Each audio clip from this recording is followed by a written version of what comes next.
The smell hit me before the sight did, sharp metallic like pennies melting in bleach. My lake, once clear enough to see the pebbles at the bottom, was now a glowing shade of neon turquoise. The morning sun caught the surface, making it look like liquid antifreeze. And floating in the middle was Big Betty, the 10-pound bass I'd fed for 3 years, belly-up eyes pale as glass. I knew right then this wasn't nature's doing. Someone had poisoned my lake. And if I had to bet, I'd say her name started with Gloria Whitmore, the HOA president, who'd been trying to run my life since the day she discovered I existed. But what Gloria didn't know was that she hadn't just poisoned my fish. She'd poisoned every glass of water her precious HOA would ever drink. Before we dive into this story, tell me where you're watching from, and don't forget to hit subscribe for more unbelievable HOA stories like this one.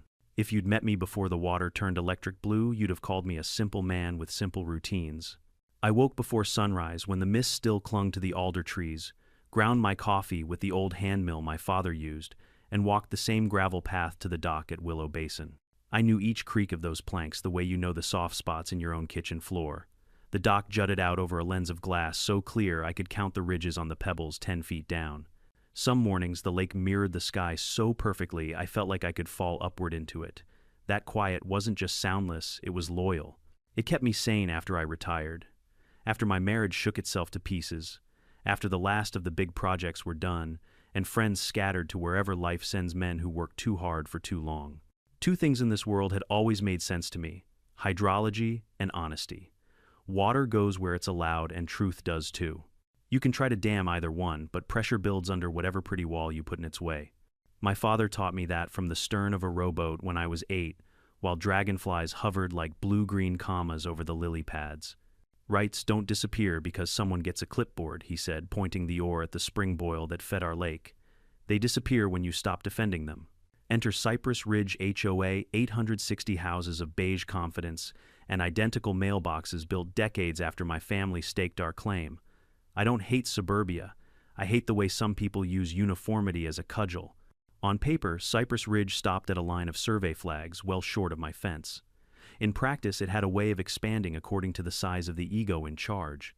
And the largest ego for 3 zip codes in any direction belonged to one Gloria Whitmore, HOA president sayer of optics, queen of rules no one remembers voting for. Our first exchange happened on a Saturday in late spring. The lake was throwing off a glitter so bright it could hurt your feelings. I just landed a smallmouth and was easing it back into the water when a golf cart rolled up to my fence line, the kind of machine that communicates both I exercise and I never walk. The woman driving it wore a coral blazer that looked expensive and a smile that didn't. "You must be Mr. Walker," she called, as if she'd discovered me trespassing on my own biography. "I'm Gloria, from the HOA. I nodded. "I'm Ethan, from the lake." Her smile got tighter. "Wonderful. So, a few residents have expressed concerns about aesthetics." She gestured toward my dock with a brochure that featured happier, more obedient water. "Your structure is unsealed cedar and quite rustic. It disrupts the community view corridor." "I can't disrupt a corridor I don't live in," I said. "And the dock's been here since the Eisenhower administration." She blinked at Eisenhower like it was a brand of lawn chair. "We can help you bring things up to standard. Also, the boat. It's wooden. That's how boats were when men married their sweethearts by lantern light," I said. "This one was my father's. He built it. Standard enough for me." She left with a promise to follow up formally. I went back to fishing because there's only so much theater a man can absorb before breakfast. The letter arrived 3 days later by certified mail. "Cease and desist," it read in bold italics, a little too pleased with themselves. The accusations were tidy encroachment, unapproved structure, visual disharmony, aesthetic crimes basically dressed up in Latin. The kicker: my dock allegedly crossed 6 inches beyond a weathered property stake that had sunk and leaned at a drunken angle since the Carter years. The HOA demanded immediate removal pending design review. They might as well have asked me to repaint the moon. I pulled my father's map case from the top shelf in the study and spread parchment and mylar across the dining table like a general unrolling a battle plan. Survey after survey, deed after deed, the line was the line. It hadn't moved in 70 years unless you counted the inch the fence posts surrendered to frost heave each winter. I traced the legal description with my finger the way a priest traces scripture, finding comfort in metes and bounds. My favorite line, written in the clipped hand of a long-dead county clerk, parcels and appurtenances predating any future municipal association shall retain independent governance and covenants. Which in the modern tongue means your shiny new HOA can't reach backward in time and hog-tie what was never its business. I sent a letter back, not a screed, just the facts with polite edges. I included copies of surveys from 1,954 and 1,983. The dock permit stamped and signed by a city official who retired to Florida, and a notarized affidavit from my father noting the replacement of a piling after a storm in Joshaloke. For flair, and because I am my father's son, I added a photo of me at age 10, standing on the same dock with a bluegill big enough to cover my chest like a shield. The caption, prior use, prior right. The next letter came with more teeth. Fines per day. Inspections scheduled with or without owner presence. They cited bylaws as if reciting scripture could part the lake. I ignored the fines and installed a set of trail cams at the fence line, wired to a small battery in a weatherproof box. If they were going to escalate, I wanted a record. Water and truth, remember, both find their channels. And escalate they did. Survey crews started appearing along my property line with tripods and accusatory hats. Backhoes growled at the edge of HOA greenbelts, chewing at soil that didn't need chewing. A code inspector arrived every Friday afternoon for a month, like a man chasing overtime, poking at dock boards with a ruler as if rot could be intimidated into confessing. They found nothing, because there was nothing to find. The online part was pettier.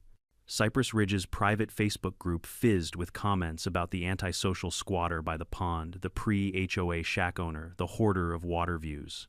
One anonymous hero posted a photo of my truck with the plate blurred out, as if they were very brave and also very considerate. Another claimed I kept chemical drums in my shed, those drums being rain barrels I used to keep the vegetable garden alive in August. I didn't dignify any of it, but I printed screenshots and slid them into a manila folder labeled narrative. The name helped me think of the whole mess as a story with a beginning and an end, not as something I had to live inside forever. Through all of it, I kept my ritual. Coffee dock, the quiet hour before the sun burned off the mist. There's a flavor to those mornings, wet cedar, cold iron, the faint sweetness of lake mud that rewires the nerves. I would sit on the edge of the boards and watch the spring boil swirl a circle no wider than a hat brim and think pressure finds a way out. The second act of our little drama opened at an HOA meeting because of course it did. Gloria sent a kind invitation for me to present my case for compliance at the community clubhouse. The building was a cathedral to beige walls, beige carpet, beige men in polo shirts. I wore jeans and the jacket my ex-wife used to call my court blazer because a man should look like he means it when he says no. Gloria took the center seat at a long table, flanked by board members who looked like road cones in pastel.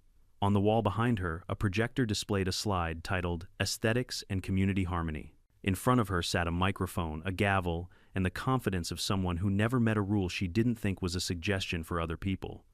"Mr. Walker," she said, cool as a marble countertop, "we appreciate your attendance and your willingness to work with us on aligning your property with community standards."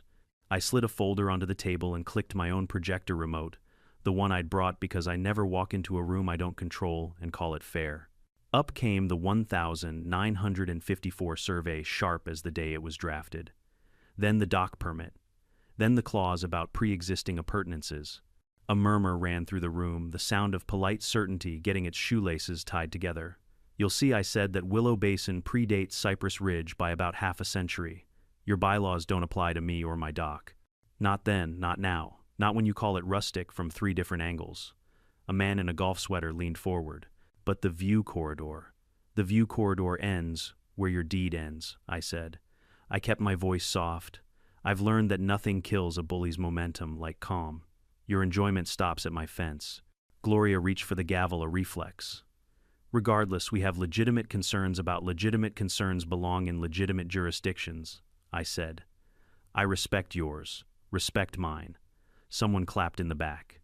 Just one set of hands tentative, then another, then a smattering of reluctant applause like rain starting on a roof.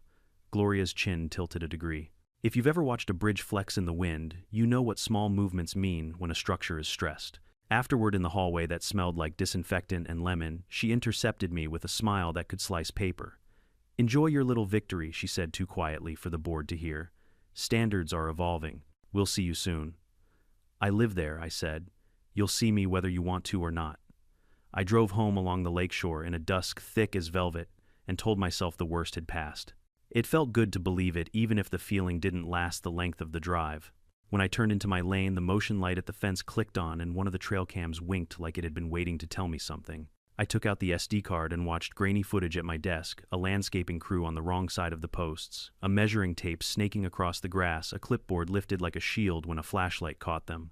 The logo on the truck door read Whitmore Landscaping in cheerful green cursive, conflict of interest printed right on the side of a pickup.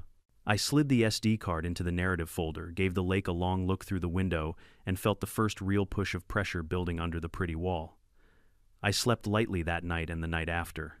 The third night, something woke me, a faint metallic whine, the kind you hear when a pump spools up or a sprayer primes. I lay there counting heartbeats, telling myself it was a distant well, a sprinkler, a nothing. I told myself a lot of things those days, so I wouldn't say the one thing that would have been truest: this wasn't over. It was beginning. The first real sign that Gloria Whitmore wasn't finished came the following Monday morning, when I woke to the sound of heavy machinery humming somewhere past the tree line. It was a deep diesel growl, the kind of sound that doesn't belong near water unless you're dredging a swamp or burying a secret. When I stepped outside with my coffee, the sky was still gray, the lake calm, and yet on the HOA side of the fence, a surveyor's tripod blinked with a red laser dot aimed straight across my yard. I walked down the path, crunching gravel under my boots. 2 men in safety vests looked up startled. One held a clipboard. The other pointed at the lake like it had personally offended him. "Morning," I said. "Can I help you, gentlemen? Trespass more efficiently?" The older one shifted uneasily. "We're just taking soil samples for the HOA." "Good," I said, leaning on the fence post. "Take all the soil you want from your side. This one's mine." They muttered something about orders from management, packed up, and left. 10 minutes later, an email arrived in my inbox: routine environmental inspection, cooperation required. Signed by Gloria herself. That's how it started, a slow drizzle of inconvenience turning into a downpour of harassment. Every week brought a new inspection: noise complaints, code violations, suspected hazardous waste storage. Once a county truck rolled up to test my septic system after someone anonymously reported odor issues. They left after 10 minutes laughing, saying my place was cleaner than most city parks. But the point wasn't to win, the point was to wear me down. By mid-June, I'd had 6 separate notices of evaluation, all unfounded. They even sent an HOA volunteer patrol one evening to check compliance with noise ordinances. I was playing jazz quietly on the porch. They claimed a neighbor heard amplified music. That neighbor turned out to be Gloria's husband, Paul Whitmore, who just so happened to own Whitmore Landscaping, the same company that maintained all the HOA's contracts. I started collecting evidence: trail cam footage, screenshots of Facebook posts accusing me of hoarding lake access, recordings of every phone call with a building inspector. If they wanted a war of paperwork, I'd outlast them. I'd spent 30 years in hydrology. Half my job was documenting invisible things until they became undeniable. Then came the social smearing. The HOA's private Facebook group, Cypress Ridge Proud, was suddenly full of posts about a problem homeowner causing environmental disruption and refusing to cooperate with community safety efforts. One post had a blurry photo of my dock with the caption, "Some people don't care if their actions pollute our lake." Their lake? That word always got me. I read every comment. Some residents defended me, saying I'd been there long before the HOA. Others, the ones who'd never so much as walked the trail past their cul-de-sac, demanded swift enforcement. There was even talk of petitioning the county to annex my land into HOA jurisdiction, something legally impossible but emotionally satisfying for people who confuse power with purpose. I didn't respond. Silence is gasoline on the fire of gossip. But I filed it all away in my narrative folder. Every screenshot, every timestamp. Evidence ages well when truth is on your side. By July, Gloria had upgraded from passive-aggressive to performatively hostile. She stopped waving when I passed her SUV at the stop sign. Instead, she'd rev the engine just enough to fling gravel near my tires. She had that look people get when they start to believe their own authority, like the air itself bends around their will. Then the landscapers started showing up again. They said they were surveying the border for erosion control. Funny thing, they only ever measured on my side. I caught one of them driving metal stakes 6 inches inside my fence line. I pulled them out, lined them neatly by the gate, and left a note taped to the last one. "If you're going to steal land, at least bring a lunch." No reply. But that night, my mailbox got knocked off its post. The next morning, I found tire tracks right up to the edge of the dock. Someone had driven a small ATV onto my property, then stopped inches from the water. Probably kids, I told myself. But the tracks were wide utility grade, the kind landscapers use. I checked my cameras. At 1:47 p.m. headlights flared, tires spun, and the ATV turned toward the HOA road. On the back, plain as daylight, Whitmore Landscaping. That was the moment I stopped pretending this was neighborhood drama. This was a siege. I forwarded the footage to the sheriff's office. The deputy who came out was young, polite, and entirely too aware of how much power the HOA had in local politics. He watched the footage, sighed, and said, "Hard to prove intent, Mr. Walker. Could have been kids joyriding." "Kids with a landscaping logo?" I asked. He shrugged. "Wouldn't be the first time." I thanked him anyway, then added one more name to my growing list of people who looked the other way. 2 weeks later, I got another certified letter, this one thicker, full of legalese. Petition for boundary review. The HOA was officially challenging the original land survey of Willow Basin, claiming the natural shoreline had shifted due to unapproved human modification. Translation, they wanted my dock gone. Again, the absurdity almost made me laugh. Almost. I decided to attend their next board meeting.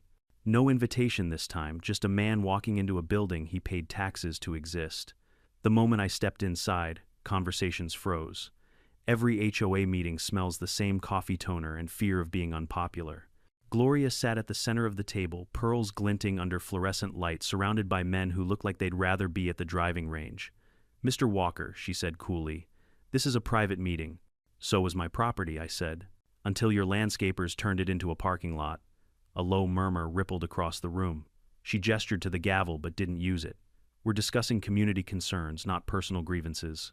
"Then stop making me one," I said. I set a manila folder on the table. Inside, photos, timestamps, and a copy of the state's property code highlighting my exemption from HOA jurisdiction.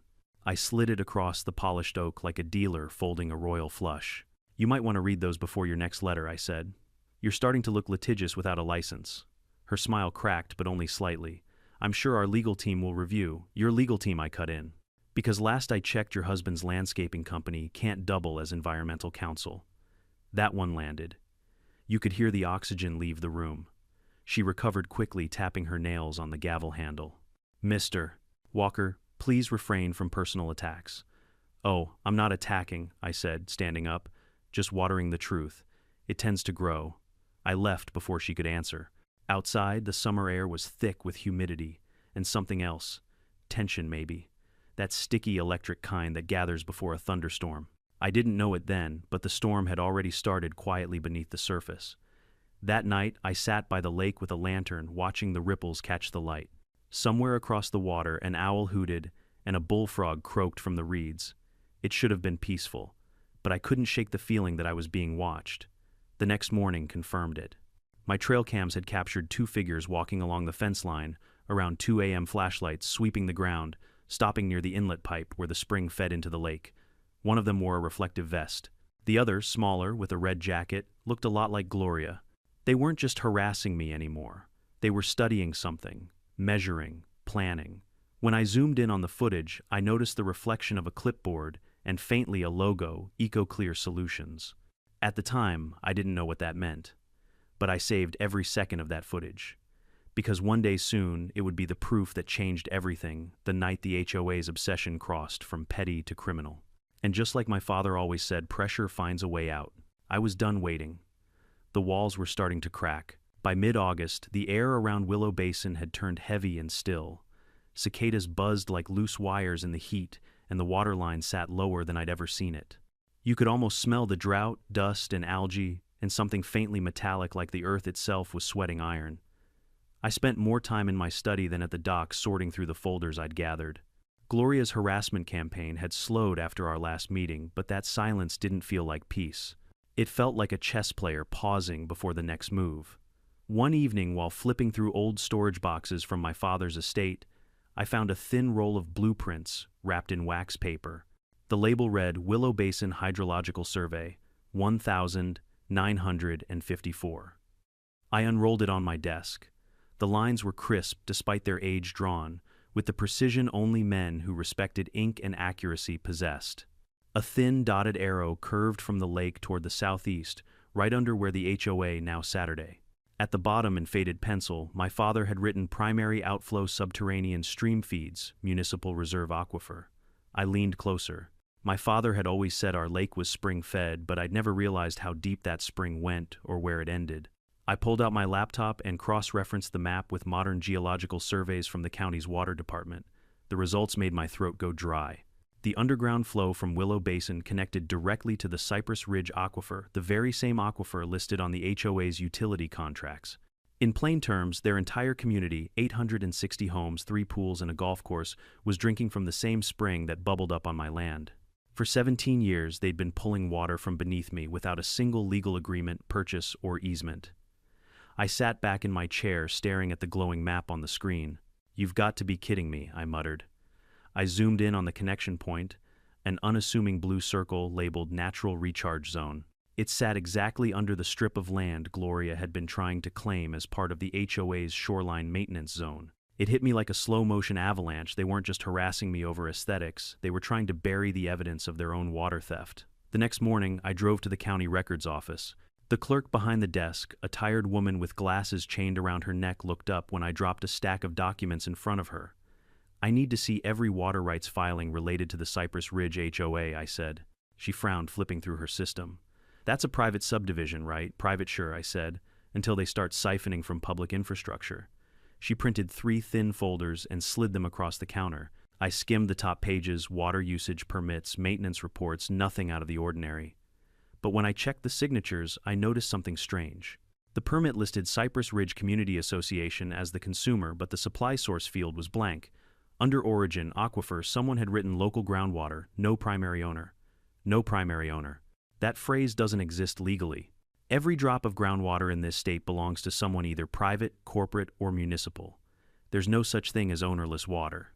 It was a bureaucratic ghost created by convenience, and someone had used it to bypass the state registry. I traced the original form's timestamp filed 15 years ago by a consultant named Paul Whitmore, Gloria's husband. That explained a lot. I copied the files, paid the fee, and spent the afternoon calling a few old colleagues from my hydrology days. One of them, a soft-spoken environmental attorney named Lauren DeVries, picked up on the second ring. "Ethan Walker," she said, "you finally decided to use that degree again, not by choice," I said. "I think my HOA's been stealing water." There was a pause. "Say that again." I summarized everything: maps, permits, the aquifer connection, Gloria's harassment. She didn't interrupt once. When I finished, she exhaled slowly. "If what you're saying is accurate, that's not just civil theft. That's a violation of state resource law, possibly federal if there's contamination. Contamination, copper, sulfate, fertilizers, chemical runoff, anything that touches your lake can leach into that aquifer," she said. "If they've been dumping there, they've been drinking it too." Her words settled in like ice water. Lauren promised to review the documents and loop in a hydrogeologist she trusted. She told me to keep gathering evidence, but quietly. Don't tip them off. You want them confident enough to keep lying. That night, I walked the perimeter of the lake with a flashlight. The water shimmered faintly under the moonlight, the surface calm and glassy. Somewhere out there, beneath the reflection, a current was moving, carrying every molecule of this lake straight into the faucets of people who thought they owned everything. I crouched near the inlet where the spring emerged, watching tiny air bubbles rise through the sand. It was beautiful in a way that made me angry, so pure, so unbothered by human stupidity. "You've been feeding them this whole time," I whispered. "And they don't even know it." The next few days turned into a blur of quiet investigation. Lauren's geologist friend, Dr. Ahmed Patel, confirmed my suspicions. He tested samples from both my lake and a random HOA tap, same chemical fingerprint, same trace minerals. The odds of that happening by coincidence were practically zero. "This is your water," Patel said flatly, pointing at the test results, "and they've been pulling it for years." Lauren started drafting a legal notice, but we agreed not to file yet. If we wanted a bulletproof case, we needed something stronger, proof that the HOA knew what they were doing. That proof came sooner than expected. 2 weeks later, while checking my trail cams again, I noticed fresh tire marks by the drainage ditch.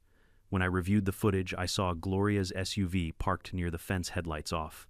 She stepped out, phone in hand, speaking to someone I couldn't see. The audio was faint, but one line came through clear: "Make sure the treatment doesn't affect the intake pumps."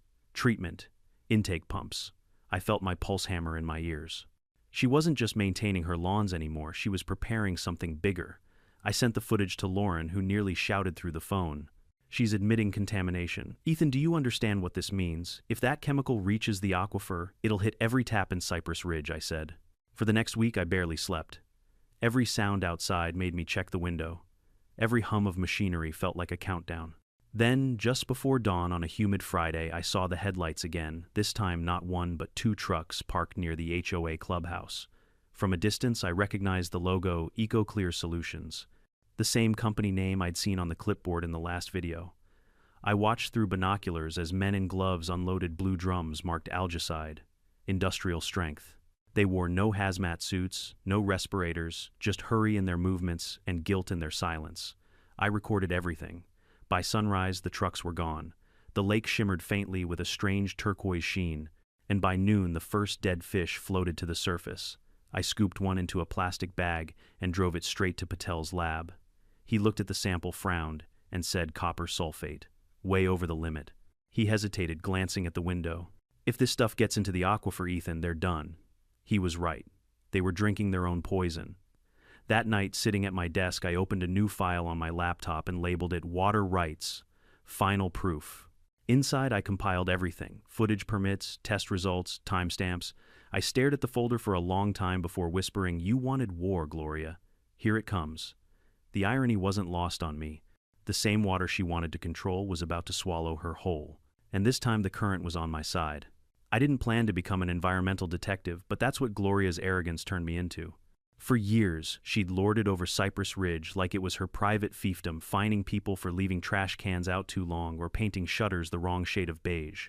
But this was different. This wasn't an overzealous HOA president anymore. It was a criminal trying to bury her sins under the manicured lawns she ruled. After I discovered the chemical poisoning, the first person I called was Lauren DeVries, my attorney. She picked up on the first ring. "Tell me you're calling to say you're safe," she said. "Safe enough," I replied. "But the lake isn't. They dumped copper sulfate again, industrial grade." She cursed softly. "Ethan, that's felony-level contamination. We're past neighborhood drama."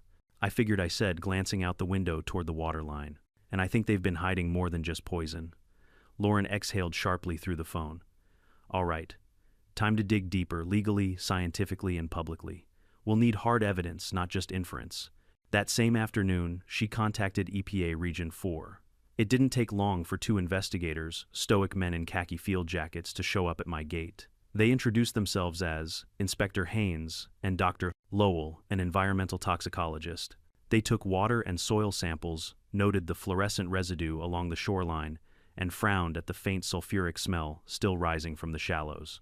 When I told them about the HOA landscapers dumping fertilizer and grass waste into the wetlands, they exchanged a look I couldn't quite read. "You have footage?" Haynes asked. I nodded, pulling out my tablet. There, it was time-stamped video of two Whitmore landscaping trucks backing up to the waterline, emptying green sludge into the cattails. Paul Whitmore himself was visible in one frame holding a clipboard, while another worker poured liquid from an unlabeled barrel.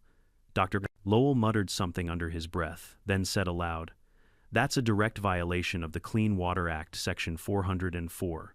You can't dispose of organic waste into designated wetlands." Haynes added quietly, "You said, this man is related to the HOA president." "Her husband," I said. He nodded, closing his notebook with a snap. "That's going to complicate her week." For once, the silence between us wasn't tense, it was satisfying. Within days, the EPA opened a preliminary file. Local environmental journalists started sniffing around after hearing whispers of illegal dumping in a protected basin. One of them, Grant Ellis from Channel 7 News, called me directly. His voice was the kind that always sounds like it's 2 seconds away from breaking a big story. "Mr. Walker," he said, "sources tell me you've got something that connects the HOA to groundwater contamination." "Mind if I come by? Bring a camera," I said. He showed up that weekend with a small crew, polite but buzzing with adrenaline. We walked the edge of the lake and I showed them the blue-green stains on the rocks, the dead cattails along the shallows, the EPA sampling markers still staked in the mud. When I mentioned the Whitmore's landscaping company, Grant's eyebrows rose. "You're saying the HOA president's own husband profited off contracts that caused the contamination?" "I'm saying," I replied evenly, "the person enforcing community cleanliness is running a company that's been dumping garbage into the lake for years." He grinned almost apologetically. "You mind if I quote that? Be my guest." The story aired 3 days later under the headline, "HOA President linked to environmental violations. Willow Basin at risk. It wasn't just a local piece, it spread across state channels picked up by environmental blogs, even trended on Twitter under number Toxic HOA. Gloria tried to go into damage control mode. She called it a smear campaign by a disgruntled property owner and hosted an emergency HOA meeting to address misinformation.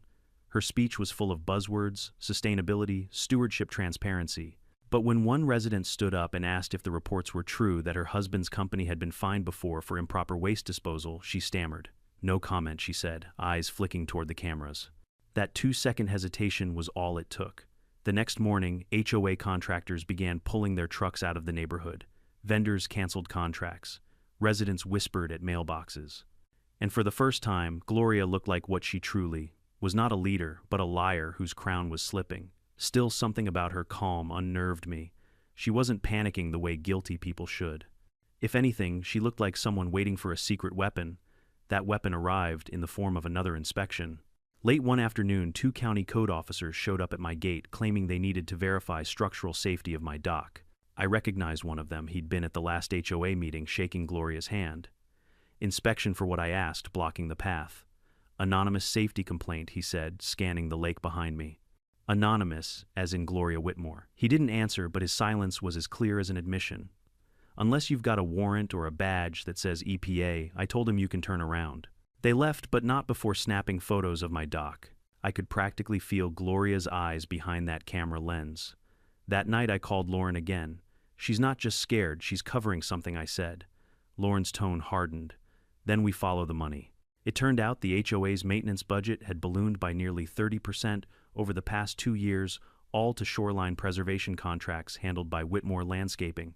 No bids, no competition, just sweetheart deals signed off by Gloria herself.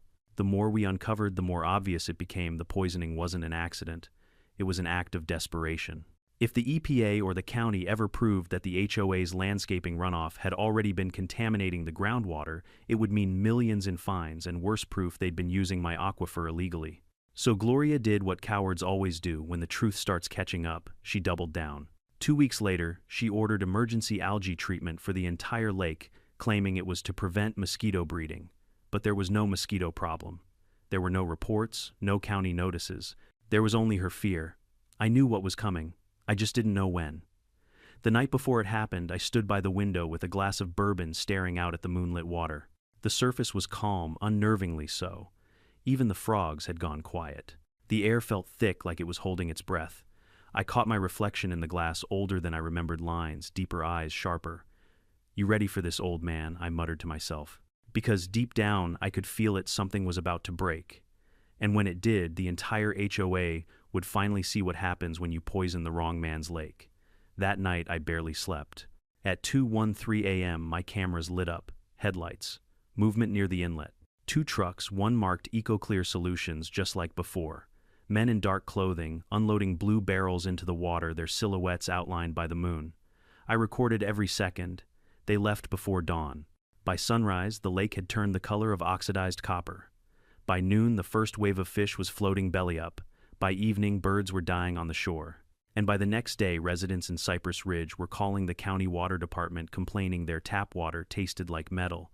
Gloria had finally gone too far. She hadn't just poisoned my lake, she'd poisoned her entire kingdom. I watched the chaos unfold from my porch as news vans rolled into the neighborhood, residents yelling at HOA board members, water trucks lining the streets. And all I could think, as the wind rippled across that once clear water, was what my father used to say. Water remembers, and so does justice. I smiled bitterly, set my coffee down, and whispered, "Let it flow." The night the poison came was almost beautiful, one of those late summer evenings when the sky burns orange long after the sun is gone, and the lake mirrors the color like a second sunset. You'd never guess that beauty could die so quietly. But poison has a way of sneaking in like guilt, invisible, patient, and absolute. It began at 1:47 a.m. My motion alarm pinged my phone, and I squinted through half-sleep at the live feed. Headlights, 2 sets coming down the service road that led to the water inlet behind my property. They moved in slow, deliberate arcs, as if the drivers were more afraid of being seen than of getting caught. I slipped on my boots, grabbed the flashlight, and stepped out into the humid dark. By the time I reached the dock, the trucks had already stopped near the Cattail Marsh. Their engines idled low-throaty and secretive.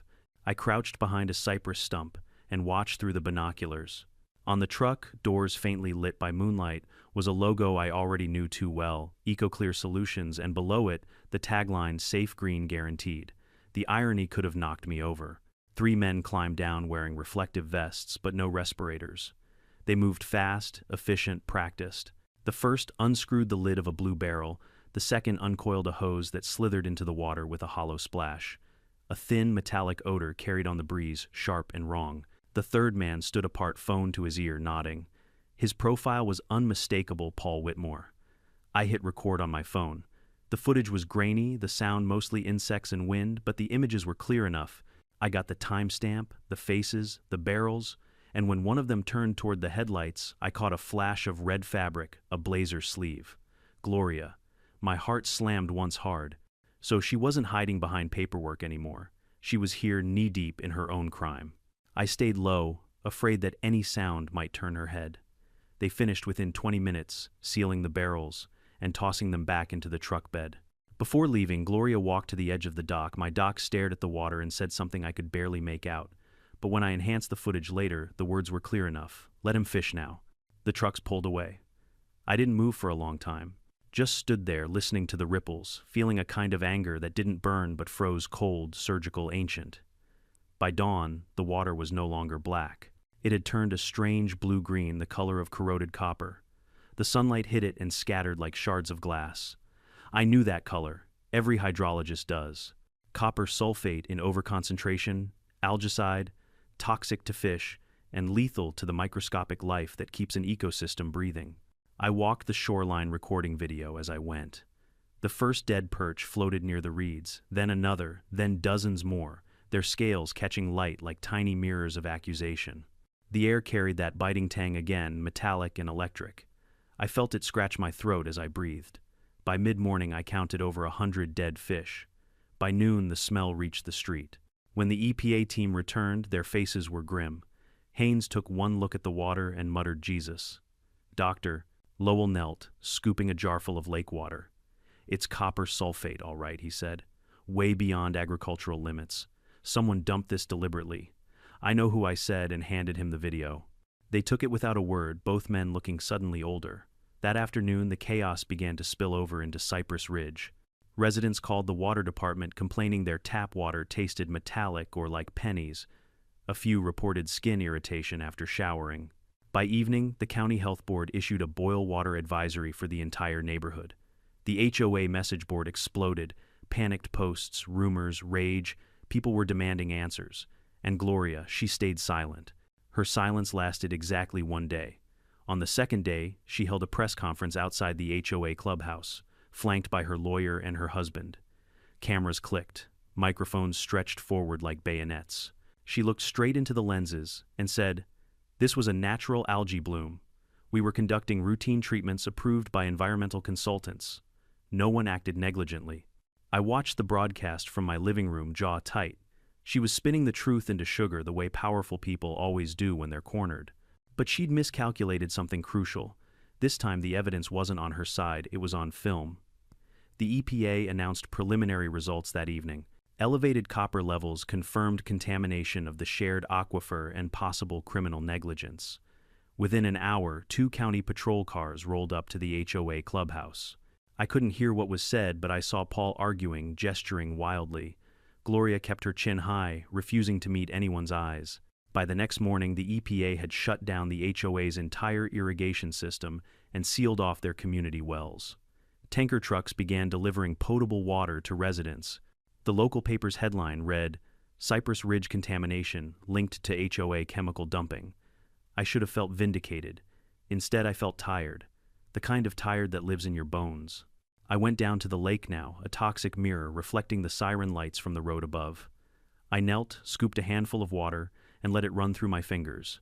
It left a faint blue residue glittering like guilt. My father's voice came back soft and far away, water remembers. He'd been right. It had remembered every drop of poison poured into it, every lie buried under aesthetics, and now it was giving it all back. Over the next few days, investigators flooded the area, EPA, county police, even a local news helicopter circling overhead. I stayed mostly quiet, giving statements when asked. Lauren handled the legal side. Grant Ellis handled the cameras.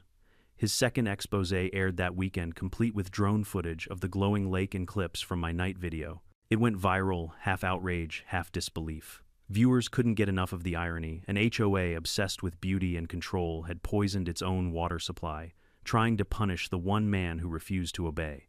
Residents began turning on Gloria. They held emergency meetings without her demanding her resignation. A petition circulated for the HOA board's removal. Someone spray-painted on the clubhouse wall, "We drink what we deserve." The next morning my phone rang. Unknown number. "Mr. Walker," a man's voice said, smooth and cautious. "This is David Monroe, counsel for the Cypress Ridge Homeowners Association.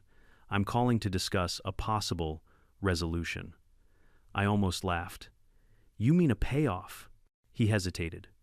"We'd like to avoid further media escalation. If you'd be willing to withdraw your complaint," I cut him off.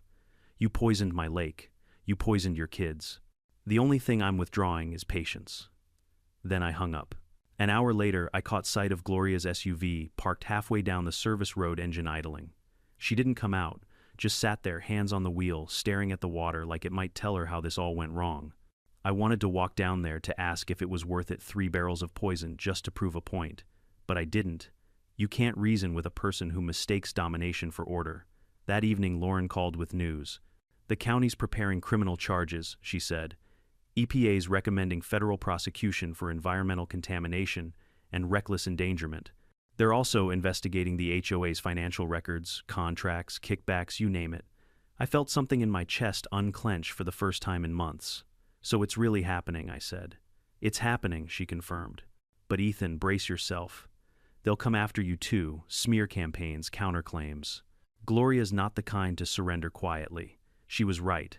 Within 24 hours, an anonymous blog appeared accusing me of tampering with water samples and fabricating footage. It was amateurish, but vicious, full of half-truths and speculation. I didn't respond. Lauren told me not to. "Silence speaks louder when the evidence screams," she said. And it did scream louder each day the headlines spread. The EPA report confirmed everything. Copper sulfate levels 12 times higher than the maximum safe limit. Traces of fertilizer runoff and lawn chemicals traced directly back to Whitmore Landscaping. Gloria and Paul were officially named as parties of interest. I sat on my porch that evening watching storm clouds roll in over the ridge. Thunder rumbled somewhere, distant, low, and patient.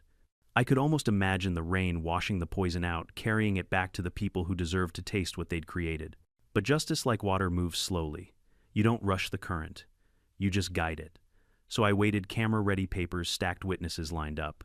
Because the next time Gloria tried to open her mouth in public, it wouldn't be a speech, it would be her confession, and I'd make damn sure the whole world heard it. By the time the EPA's report hit the front page, the entire county was talking about Cypress Ridge. Grocery stores, coffee shops, even the post office, everybody had an opinion. Some blamed the HOA board, others said it was karma. The truth was, simpler arrogance met physics. You can't poison a lake that feeds your own faucet and expect to stay clean. But Gloria Whitmore wasn't finished. Her lawyer released a statement claiming I had engineered the contamination myself in an act of eco-terrorism to extort money from the HOA. The absurdity almost made me laugh until I saw how many people online believed it. Memes, threads, conspiracy theories. Someone even edited a photo of me next to a toxic barrel with the caption, "The Mad Lake Man." Lauren warned me not to engage. "Let them burn their credibility," she said. "We'll answer with data." That's when I decided to go on offense. If Gloria wanted a war, I'd give her one: lawful, methodical, relentless. I called a meeting at my cabin with the 3 people who'd become my unexpected allies: Lauren DeVries, my attorney, Dr. Ahmed Patel, the hydrogeologist, and Grant Ellis, the journalist who'd turned the spotlight on Cypress Ridge in the first place. The rain was pounding that afternoon, the kind that makes the world sound like it's underwater. We sat around my old kitchen table, papers spread out, a pot of coffee between us. Lauren started. EPA's findings give us grounds for 3 simultaneous actions: environmental damages, civil harassment, and water rights theft. Patel nodded, pushing forward a map. "I can testify to the contamination route. The copper sulfate entered here at the lake's south inlet and followed the aquifer straight into their municipal lines. That's not speculation, it's hydrogeological fact." Grant leaned back, recorder already rolling. And the public wants more than just lawsuits. They want accountability. Names, faces, numbers. People love villains, and Gloria's the perfect one. I smiled grimly. Then, let's build the stage. We spent hours piecing together a plan that was half legal strategy, half moral theater. Lauren would file the lawsuits concurrently, a triple front assault that would hit the HOA from every angle. Patel would provide expert testimony. Grant would keep the media spotlight bright enough to make sure no backroom deal buried the story. By the end of the night, we had a clear timeline. Within 72 hours, Cypress Ridge HOA would receive legal notice of intent to sue for environmental contamination under federal and state clean water laws. Water theft and unauthorized resource use dating back 17 years. Civil harassment, defamation, and property interference. If Gloria tried to ignore one, the others would crush her. But Lauren wasn't done. We also include a settlement clause, she said. $31 million in restoration and damages removal of the current HOA board and resignation from any public post held by the Whitmores. If they refuse, we escalate to federal court. I raised an eyebrow. You think they'll cave? Lauren's lips twitched into something that wasn't quite a smile. People like Gloria don't surrender, they calculate. We just need to make surrender her cheapest option. Patel gathered his notes, murmuring, they poison the ground they stand on. Now they'll pay to clean it. Before they left, Grant paused at the door. Ethan, he said, when this hits the news again, it won't just be about your lake. It's going to be about power, how it rots people. You ready for that? I've been ready since the first dead fish, I said. The next 3 days moved like a storm front. Legal notices went out. News alerts followed. HOA residents began receiving copies of the EPA report in their mailboxes, stapled with flyers from concerned neighbors, Our Water, Their Lies. A petition for a new board gathered 200 signatures in 24 hours. Then the phone rang. Mr. Walker, a low voice, said, "This is a friend. Gloria wants to make things right quietly. She's prepared to offer compensation." How much I asked, though, I already knew it didn't matter. 100,000, he said. Cash. No paperwork, no admission of guilt. You agree not to speak to the media or pursue the lawsuit. I almost laughed. Tell Gloria her problem isn't money, it's me. I hung up. But the call gave me an idea. If they wanted quiet, I'd give them noise. That night, Grant and I recorded a special segment for Channel 7, Inside the Poisoned HOA. We went public with everything, the water rights theft, the dumping contracts, the hidden invoices signed by Paul Whitmore. Grant's closing line hit like a hammer. Sometimes the biggest crimes happen behind the smallest fences. The next morning, the story blew up. State regulators opened an inquiry. Real estate values in Cypress Ridge plummeted overnight. A for sale sign sprouted in front of the Whitmore's house like a white flag. Still, Gloria refused to break. 2 days later, I woke to the sound of tires on gravel. A sleek black SUV rolled up to my gate. Gloria herself stepped out, immaculate as always, hair perfect, red blazer, spotless, the kind of calm that only comes from delusion. "Ethan," she called. "We need to talk." I met her halfway down the drive, hands in my pockets. "We don't have much to say." "You've made a mistake," she said softly. "You're destroying our community." "Our community," I echoed. "You poisoned it." Her jaw flexed. "You think you can win. You think those people will thank you when their property values sink. I think they'll thank me when their kids stop drinking copper," I said. She stepped closer, lowering her voice. "I can still make this go away. One payment. No lawyers." I tilted my head. "You're offering a bribe. That's illegal." She didn't blink. "So is recording a private conversation." I smiled, then the kind of smile that carries too much history behind it. "In this state, Gloria one-party consent is perfectly legal." Her expression cracked. "You already did," I said, tapping my pocket where my phone recorded every word. "Congratulations. You just added obstruction to your list." She froze for half a heartbeat, then turned sharply and strode back to the SUV. Gravel spat from the tires as it sped away. When I sent the recording to Lauren, she called back laughing. "Ethan, that's the last nail. The state will eat her alive." And they did. Within a week, prosecutors had enough to file multiple counts: environmental crimes, fraud, attempted bribery, and obstruction of justice. EPA seized the HOA's financial records, uncovering years of self-dealing contracts. Residents demanded her arrest. But the best part wasn't her downfall, it was the twist she never saw coming. Lauren stood beside me in court when we revealed the final piece, the deed amendment proving I held permanent water rights in perpetuity to the Willow Basin Aquifer. That meant every gallon Cypress Ridge used, every drop flowing through their pipes, was legally mine to sell or withhold. The courtroom fell silent. Even the judge paused, adjusting his glasses. "Mr. Walker," he said slowly, "you're telling me this entire community depends on water. They have no rights to." "Yes, Your Honor," I said. "And their HOA just poisoned their supplier." Gasps rippled through the room like waves. Gloria's face drained of color. Paul buried his head in his hands. The ruling was swift. Cypress Ridge HOA was found liable for damages and environmental restoration totaling $31 million. The Whitmores faced criminal charges. And effective immediately, the HOA was required to negotiate a water purchase agreement with me. I became quite literally the man they had to pay to drink. That evening, when the reporters finally left and the last flashbulb died, I stood on my repaired dock, watching the moon shimmer on the recovering water. The lake was healing slowly, its color fading back to silver gray. I thought of my father's words again, water remembers. Now so would everyone else. Every time they turned on a faucet, every glass of water poured at a dinner table, every shower in every beige house of Cypress Ridge, they'd all remember the man they tried to destroy and the lake that wouldn't forgive them. I smiled to myself, not out of vengeance, but because justice had finally found its flow. When the verdict came down, it didn't arrive with fireworks or headlines, just the quiet, unshakable weight of consequence. The judge's voice was calm as he read the sentence, but every word landed like a hammer: restitution, probation, fines, forfeiture. Gloria Whitmore stood rigid at the defense table, her pearl necklace trembling just enough to betray the fury hiding behind her eyes. Paul sat beside her, pale and sweating through his tailored suit. The courtroom was full: reporters, residents, even EPA officials, all waiting for the final line. For reckless environmental contamination, obstruction of justice, and violation of state resource law, the judge said, pausing, "Mrs. Gloria Whitmore is hereby sentenced to 3 years in federal custody, 5 years probation, and permanent disqualification from holding any HOA or municipal position." You could have heard a pin drop, then the flash of cameras, the gasps of reporters, and the quiet sob of someone in the second row who'd once called her a pillar of the community. Gloria didn't look at anyone as the bailiff took her by the arm.